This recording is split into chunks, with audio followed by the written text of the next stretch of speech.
ఛానల్కు నమస్కారం. సంక్రాంతి పండుగ శుభాకాంక్షలు. తెలంగాణ రాష్ట్ర వ్యాప్తంగా తెలంగాణలో ప్రస్తుతం ఉన్న 33 జిల్లాలలో మా గంగిరెద్దుల జనాభా సుమారుగా 4,50,000 జనాభాగా ఉన్నారు సార్. ప్రతి చోట ఇదే సమస్యలు ఎదురవుతున్నాయా లేదా రకరకాల పద్ధతులు ఉన్నాయా?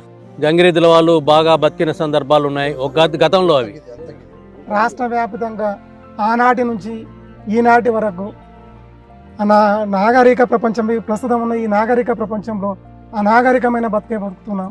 ఇప్పటికి కూడా మా పిల్లలకు కానీ, మాకు కానీ, మా పెద్దలకు కానీ ఎలాంటి విద్య లేదు, ఎడ్యుకేషన్ లేదు, ఉపాధి లేదు. కొంతమందికి ఇంకా కొన్ని ప్రాంతాలల్లో స్థిర నివాసాలు కూడా లేవు.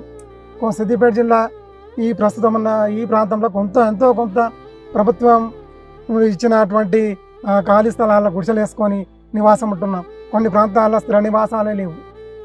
కొన్ని ప్రాంతాలలో కనీసం ఆధార్ కార్డులు లేవు. కొన్ని ప్రాంతాలలో రేషన్ కార్డులు లేవు. కొన్ని ప్రాంతాల్లో కొంతమందికి ఓటర్ ఐడెంటిటీ కూడా లేదు. సంచార జాతులు అవడం వల్ల ఈ సమస్య ఏర్పడ్డదా? సంచార జాతతో పాటు మా గంగిరెద్దుల కులంలో కూడా ఈ సమస్య ఉన్నది సార్. అంటే ఒకే చోట ఉండే స్థిర నివాసం కాదు కదా గంగిరెద్దుల వాళ్ళది. అవును సార్.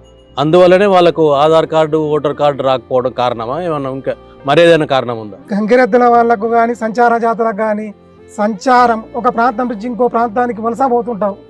ఎక్కడ స్థిర నివాసం లేదు. ఆ రకంగా వాళ్ళకు ఐడెంటిఫికేషన్, గుర్తింపు లేదు. ఇప్పుడు స్థానికంగా మేము కొంచెం సంఘం ఏర్పాటు చేసి మా తెలంగాణ రాష్ట్రం వ్యాప్తంగా తిరిగి మా వాళ్ళని కొంచెం మోటివేట్ చేసి ఒక దగ్గర గుర్తింపు అక్కడక్కడ. సంఘం ఎప్పుడు ఏర్పాటైంది? 2007లో ఏర్పాటు చేసాం సార్.